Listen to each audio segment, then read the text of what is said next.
For over a decade, this subreddit has existed, focusing on solving problems for other Redditors' lives. The severity of the problem never an issue, ranging anywhere from finding pedophiles, solving murders, and so much more. This is r/RBI. Hey, what's going on, guys, and welcome back to the channel. In this video, we are going to be reading some very odd stories I found on a subreddit called r/RBI.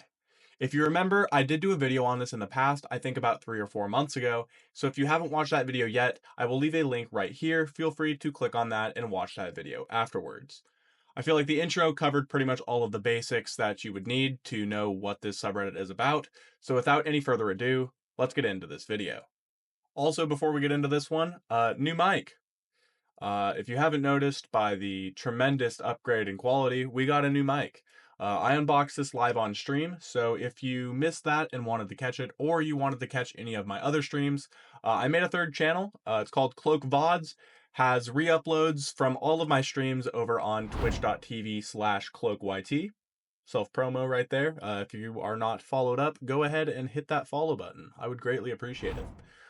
So yeah, any stream uploads are going to be over there on Cloak VODs, and most of them go over to Cloak Reacts because I like to do a lot of React streams over there. Anyways, I just wanted to promote the channels in a way that kind of made sense, and I feel like there's been a running joke about how bad my audio quality is, so I fixed it for y'all. You're welcome. Alright, let's get into this video. Just before we get into this first story, I did want to mention that the original post got taken down by the moderators of r/RBI. So unfortunately, just for this first story, it's not going to have any subtitles or anything like that. All right, let's get into the video. My neighbor was acting weird before he disappeared. Now his house is empty, but the lights are still on. This has been bugging me for weeks now, and I don't know if I should be worried or if I'm just overthinking it. I live in a pretty normal suburban neighborhood. The guy who lived next door, let's call him Dan, wasn't super social, but we'd exchange nods when taking out the trash. He was in his 40s, worked from home, I think IT or something, and had lived there for a few years. About a month ago, Dan started acting off.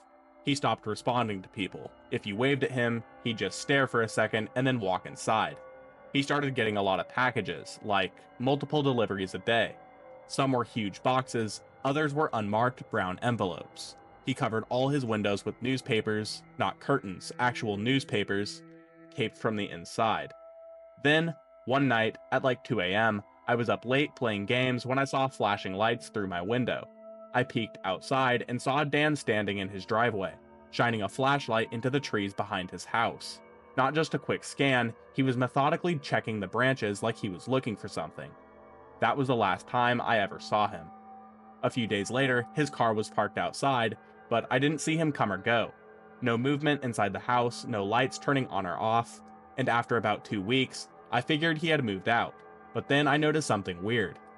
At night, the lights were still on. Not all of them, just the hallway and the bathroom. But they had been on for weeks straight. No one leaves their house like that. Then last week, something even weirder happened. A black van pulled up in front of Dan's house. 2 guys got out, both wearing casual clothing, but moving like they were on a mission. They had keys. Not a crowbar, not a lockpick, actual keys. They walked in like they owned the place. They were inside for about 15 minutes. Then they came out, carrying nothing, locked the door behind them, and drove off. Now the house just sits there, empty, with the lights still on. I checked online. Dan's house isn't for sale, no for rent sign, no moving trucks, nothing. It's like he just vanished. I don't know what to do. Should I call the cops? I mean, it's not like a crime has happened, as far as I know, but something about this whole thing is seriously wrong. Has anybody ever seen something like this before? And if you have, what would you do? Please help solve a triple homicide. Hi Reddit. On August 18th, 2024, at approximately 6 a.m. in Cypress, Texas, a triple homicide took place, and the suspect set fire to the home before fleeing in a nearby getaway car. The victims were Kelly Maciarelli, 54, Colin Foster, 23, and Cameron Richard, 21. Kelly was Colin's mother, and Cameron was dating Colin. They all resided in the same home at the end of a cul-de-sac. The house is backed up to a community center with nearby tennis courts. The suspect was a taller-looking male with a larger upper build. The hooded suspect was dropped off on a nearby street. where he was captured walking to the residence. The suspect entered the home at around 6:05 a.m., and all victims inside had been shot. The house was then set on fire, and the suspect fled around 6:11 to 6:14 a.m. using the tennis courts at the community center as a cut-through to the getaway car. The car picked up the suspect, shut off its lights, and fled towards 290, a freeway nearby. Although countless cameras captured the suspect's vehicle as well as the suspect himself, no details could be identified due to the lighting and camera quality. I consulted a mechanic friend of mine who believes that the vehicle could be a 2013 Kia Forte, either black or possibly dark blue in color. Any other thoughts regarding the vehicle footage would be greatly appreciated. This took place 1 minute from my home and truly shook me to my core. I can't imagine that the pain the family is dealing with, and the police are awful in this area, so I just want this to be solved for the sake of those poor people. I will include a video that does a great deep dive, and plenty of articles can be found via Google. Missing person: NC Aubrey Wu, Palmer, Pennsylvania. Summary: the disappearance as told by police and the DA. The Palmer Township Police Department continues to aggressively seek the location of a missing 14-year-old girl, NC Wu of Palmer Township, Easton, Pennsylvania. She was reported missing on January 10, 2025, after officers arrived at the residence to follow up on a welfare check that was reported to our department. After contacting her mother and stepfather, they discovered that she had run away from the home by exiting out of a bedroom window. Investigators have confirmed she was seen in New Jersey at a Wawa store in Whitehall Township on January 11, 2025. Since then, neither family nor law enforcement has been able to locate or contact NC Wu. Investigators have executed numerous exigency requests and search warrants related to this investigation. The Palmer Township Police Department has been the lead agency in this investigation, and has been assisted by numerous local, state, and federal law enforcement agencies throughout the country. We have also been in contact with several nonprofit organizations who have been assisting with this investigation. She is currently entered in NCIC, National Crime Information Center database, which is maintained by the FBI. The police via NBC have said at the dog show Aubrey appeared to be assisting and possibly having a good day, and was there until around 5:30 p.m., January 11, 2025. She was spotted at Wawa the same day at 9:30 p.m., which was confirmed via video surveillance footage. Still images from this sighting have been released by PD. Aubrey bought a drink using cash and appeared to be alone. She was seeking transportation and/or funds from strangers in the vicinity of the Wawa on MacArthur Road. The Whitehall Township area was searched for signs of her with canine, but did not turn up any leads or articles being found. No sightings have been substantiated. They believe that she has disposed of any type of electronic device that she had with her. There is no known contact with her on social media. The Northampton County District Attorney has said that her disappearance is not a criminal matter at this time, via the M-Call, and she is just a runaway. The disappearance as told and alleged by the family. The night of 1/9, Jade, mother, John, stepfather, and Aubrey had a conversation in the car in the parking lot of a Popeyes after Aubrey's dance class about an incident at school brought to the parents by CYS, as well as the use of a burner phone. The following day, the day of the disappearance, 1/10, there was online school, as the local school administrator had just passed away. John and Jade work from home already, so Aubrey did her schoolwork at the kitchen table inside of them. Later that afternoon, her parents were notified by the school that Aubrey was marked absent because she did not hand in the assignment that would mark her attendance. After school, the family continued their conversation again from the night before, but it wasn't going anywhere, so they decided to take a break. During this conversation, Aubrey asked her parents both to shower and eat when it was not her allocated time to do so. Her parents were following a strict schedule and routine on the alleged recommendation of CYS. The parents decided to take a nap at 5:30 p.m. and Aubrey went to her room. During this time, Aubrey left out of a window in the house and disappeared. Jade and John both woke up around 6:30 p.m. at night to police banging on their doors and windows. John answers the door to the police, in which they ask him if Aubrey lives there and is home.